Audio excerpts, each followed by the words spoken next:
I'm inside now, so I figured I would just get my stuff down and then continue.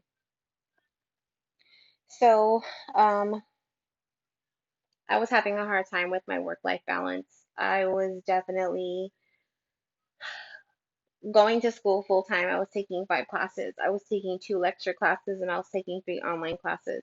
Um, we had just been going through it, just personally with, parenting and work and trying to get situated for us to buy this home. A lot of things had fallen by the wayside, especially like the wifey type material, the wifey material aspects of it, which was, the cooking and the cleaning and then doing all of these things. I think she was most definitely used to me being more available and me taking care of a lot of other things that kind of slipped through the cracks because I was so busy. And so when we did move into our new home in January of 2019, um, I think I was putting a lot more effort into my classes. I was taking 5 classes. I was going to work 40 hours a week. We had a teenage, we had a teenage son. And so it was just a lot of things that were on my plate. He started having issues with his mental health that was taking a lot of my time. It was affecting my mental health as well, and she was having mental health concerns as well. So she was also seeing a therapist. So it is a little bit difficult whenever you have a house full of people that are dealing with mental health because that kind of throws a wrench in the harmony and the balance of a household. Um, I think that there was a lot of excitement of us moving into our own home, and I was, doing all of the decorating, and I was going to the store and I was finding things on clearance, and I was just really trying to just make our house a home and, starting projects that I wasn't like fully available to finish. I was not dedicating a lot of my time to like the family and like the home front of the family because I was doing school so often. So I was missing a lot of birthday parties and family get-togethers and just weekends to just hang out and do things. I was missing all of those things because I was putting so much of my time and energy into my classes. And so it became a lot of like she almost became like a single parent because my time was just pulled away from my family. And so there was a resentment that grew. She felt like she was a single parent and she was doing like the cooking and the cleaning and she was doing all of these things and taking care of our son. On top of her having a 40-hour work week, sometimes more. And it became very resentful because, the intimacy fell through the cracks. Attention fell through the cracks. Us communicating as we should have been doing, fell through the cracks. And it became like a partnership that just transitioned into like a roommate situation just because I was just so unavailable. And in hindsight, I should have made the changes to try to accommodate everybody, especially somebody that you love and somebody that's in your family, because my son was also affected by my absence as well. And all I kept saying was just give me till summer. Just give me till the summer. Once I can finish my spring classes, then I won't take as many classes during the summertime. I'll go part time and we'll have more time. It didn't dawn on me until I found out about her infidelity in June on our anniversary. Um, that things were not as I thought they were. Um, in my mind, I was like, we're rocking and rolling, and we can get this situated and figured out after my spring semester is over. It just needs a little bit more time. And it didn't seem to matter by then because it was already too late. Um, to my findings when this happened, I was able to go back and to see like when this all started, and it most definitely had already like jumped off like sometime at the end of March, early April, when she had reconnected with an old person that she had been with before, when she was younger. And so it was really heartbreaking because I felt like everything was kind of falling apart when I felt like we were in such a good place, at least because we were hitting these milestones and we were making these really big moves. And it was almost like, how do you how do you buy a house with somebody and you make all of these really large life decisions with somebody to then just kind of throw them away and act like they don't really matter? So whenever I tried to have a conversation, it was a lot of blame, and it was, you make me feel invisible, you make me feel like I don't matter, you abandon me and you make me feel abandoned, and you make me feel like I'm not in a relationship with you and you're supposed to be my wife and you don't treat me that way. And so it was really sad because it was like all of this time that we invested so quickly just kind of circled the drain. And no matter what I tried, it didn't seem to work. She was most definitely completely emotionally checked out, and there really was not anything that I could say or do at this point that was going to get us back on track. Even though I was still not wanting to throw in the towel, I still tried. I, pulled out therapy and marriage counseling and therapy for myself, and, us trying to communicate with each other, but it just didn't work. Um, there was a lot of back and forth, and we did try for a couple of months to try to figure something out. We went from like not speaking to each other, me sleeping in another room, me completely moving out of our bedroom into a guest room, to us going back to sleeping in the same room, us going on dates. But she was still entertaining other women on the side, and it was just not okay, because my value of myself and my self-respect and the love that I had for myself was damn near non-existent at this point.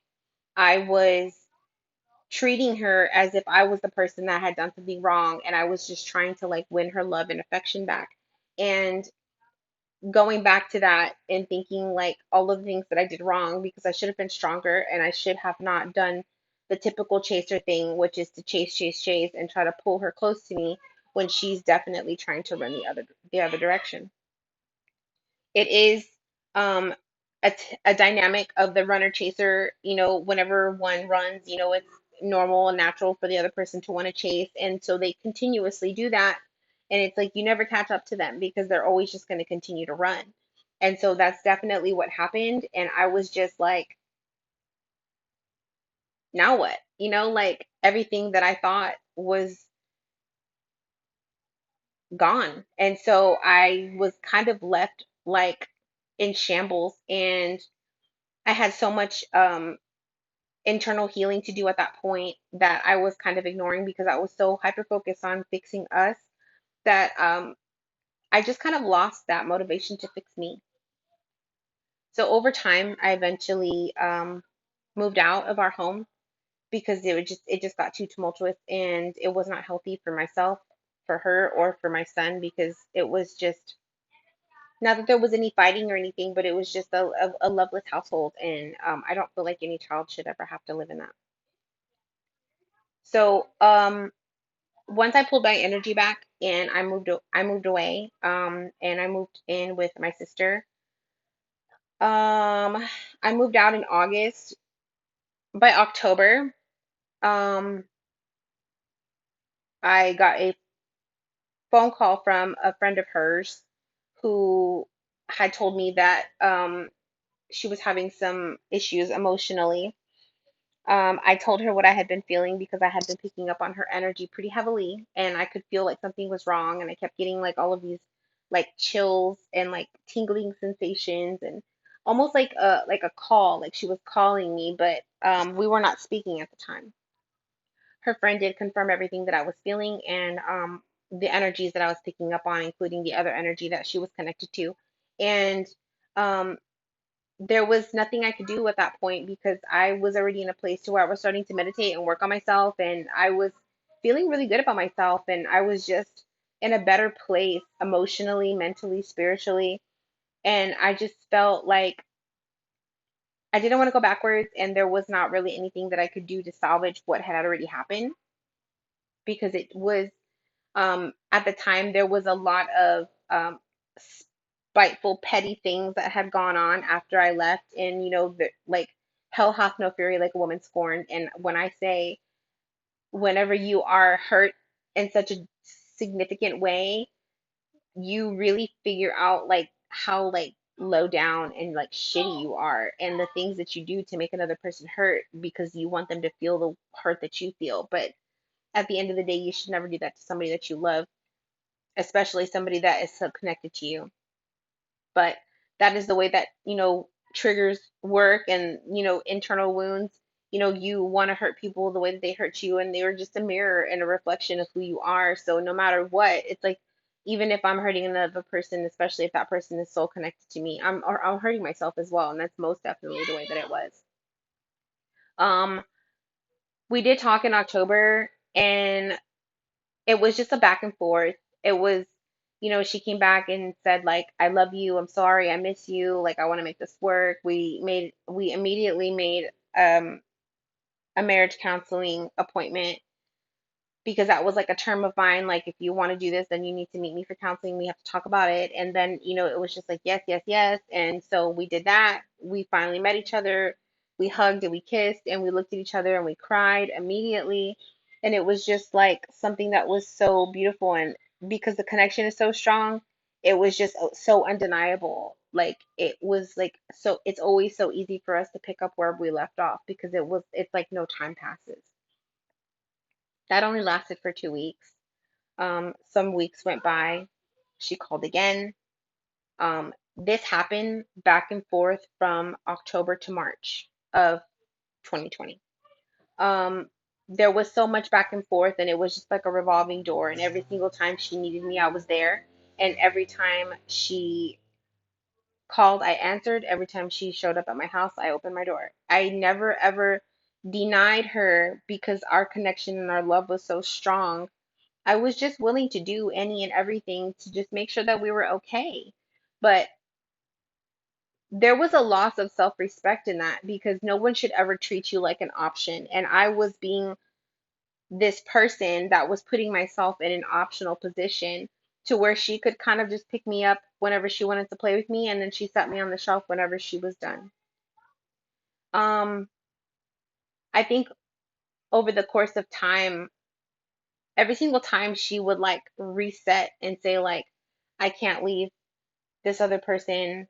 Like, I don't know why I can't leave her. I don't want to be with her. She's not my future. I don't see a future with her, but I still cannot leave her, and I don't understand why. I love you. Like, she started to say things like, you feel like home to me. You are like my mirror. And she was saying all of these things that I had never even said to her, and that was kind of weird because I was just like, wow, like she's starting to finally understand our dynamic and she's starting to finally get it. But no matter what, that karmic energy sometimes just gets a hold of you so tight to where you just cannot release yourself from it.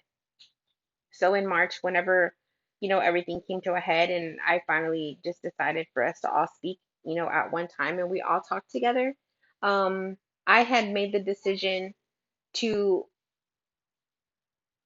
cut off communication completely. Um, it was like an ultimatum that this other person gave her, and she was just like, it's me or them. And she was like, I choose you, so she chose that other person. And I was just like, whatever. I had already gone through this same song and dance for such a long time. It was almost like, it is what it is. Like, I'm not gonna fight it. It's just a I'm just trying to like win a losing game, like I can't try to push like this boulder up a mountain. And I just felt like every single time I got close to the top of the mountain, that boulder just got heavy and it would like run over me all over again. And so I just got tired. I got tired of doing that. And so I just said, whatever, like I'm just gonna do me and focus on myself and just do my own shadow work, do my own internal healing, meditate, live my purpose, start to get into the things that really make me happy. focus on the hobbies that I had picked up and started reading tarot cards and started studying astrology and started, a blog on healing and, personal growth and self-love. All of these things that really did genuinely make me happy, and that was just my happy place. Writing is very cathartic for me. And so that was something that was making me very happy because I was able to share my experiences and my feelings, but I was also able to help other people that could relate. Um, and so it took some time for me to be able to get past just like the sad parts of that ending because there was like no significant closure. It was just like a lot of like frustration and yelling on her part. And then it was just like she was just so angry with me, which was really confusing because I was like 12 hours before you told me that I was like the love of your life and we were never going to go through this again. But then the very next day, you went back and drove hours to go pick up this woman to bring her back to your house, to move her in, like without me even knowing. And had it not been for my intuition, sorry, it's my nephew. Had it not been for my intuition to just get up and go, I would have never even seen or had the conversation that I needed to have. So I just said, you know what? I wish you guys nothing but the best. It's not in me to continue this fight. I don't need to convince anybody to like pick me or choose me or to love me first or to put me above anybody else. Like, that's such an egoic mindset of like, no, you need to pick me. Like, I didn't even care. I was just like, whatever. Like, if you like it, I love it. Like, have a good time. It is what it is. And I'm just gonna like leave it at that. So after, believe it or not, after I uploaded the last video, I talked to my son who was having some issues emotionally, and um, we had a really healing talk. I ended up taking him to her house because they had not seen each other, and they had an amazing conversation for like 3 hours, and we all like created just a balance and just a harmony within all of us and decided that we would just co-parent and it didn't need to be about a relationship or us being in union. It didn't need to be about any of that. There's something about whenever you heal yourself and you start to see yourself differently when and the other person just doesn't look that great anymore. They just, especially when their energies are not aligned with yours and they're still vibrating at a lower frequency than you are, it's just not as tantalizing as it was before, and that forbidden fruit just looked kind of rotten. And so that's just kind of how it was. And I was like really surprised by that because every single time I was around her, I'd always just like want to cry or I just felt like super hyper emotional. And I just almost didn't feel that anymore. I was just like, okay, well, see you on the weekend when I come drop them off. And then I just left it at that.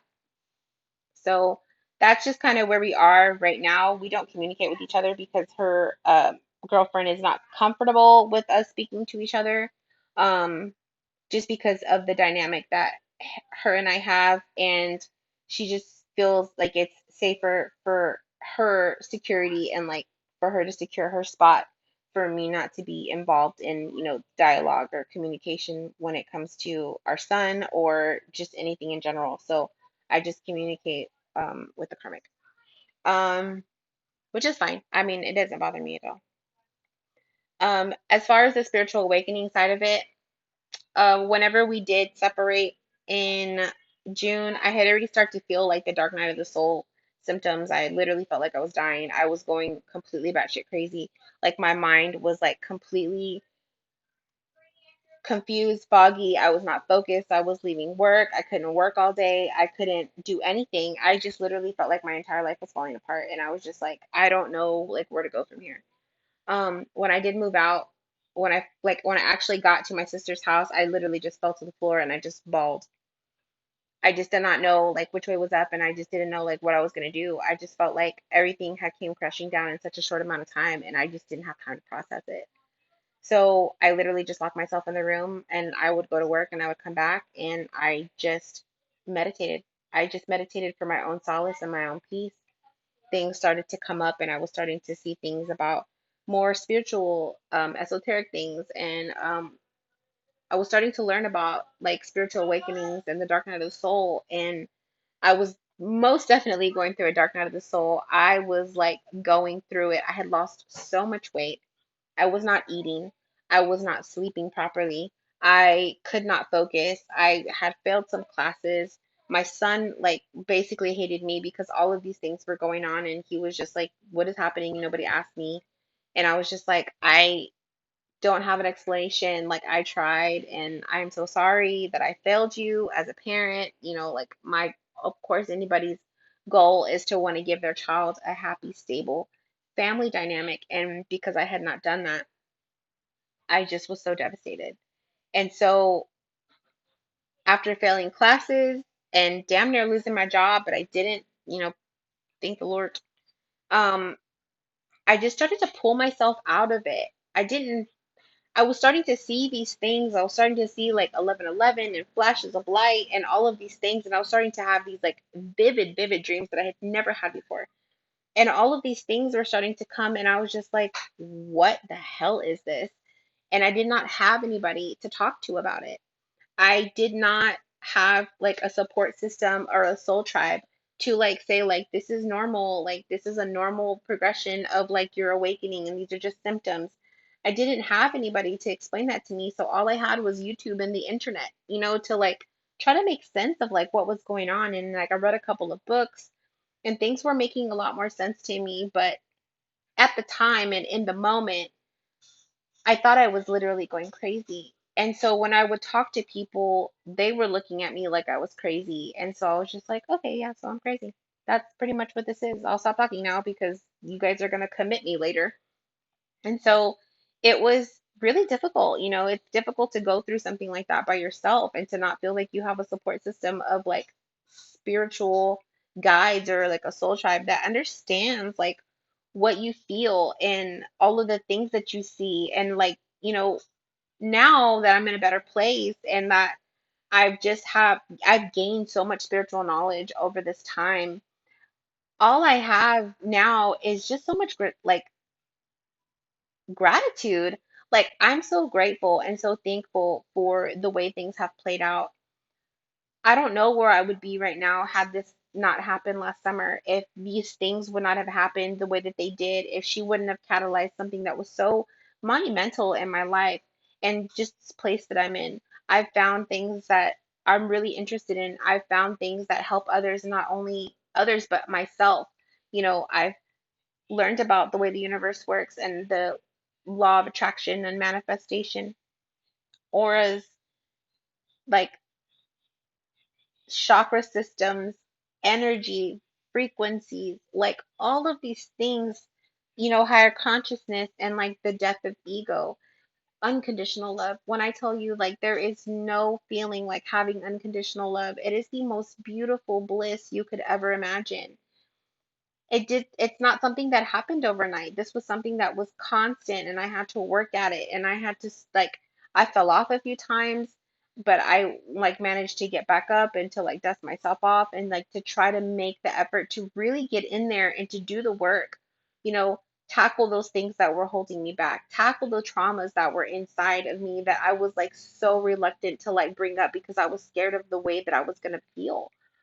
And so when I finally just started doing that and doing like the inner child work and the shadow work and all of these things were coming up and it was like putting me in a funk and I was just like, it's cool, you know what I'm saying? Like this is not gonna be forever. And I would just like it's like a garbage disposal and you're just like pulling all of that crap out. And you literally just feel like you walk taller, your shoulders are back, your head is up, you just have like a glow to you and like this aura about yourself that just feels so much better. And the only thing that I can say to get you out of that place is to focus on yourself. It is so hard. It is so, so hard because all you do is you think of this other person and that is like your main focus because that's what your soul wants. Like you just want to go to them and to run to them and every time they call, you're just like you can't wait to answer that phone. You guys have telepathic communication. You guys meet each other in the 5D. Like we've met each other in our dreams and we've had conversations. And, I just say thank you and I move on. I don't dwell on it.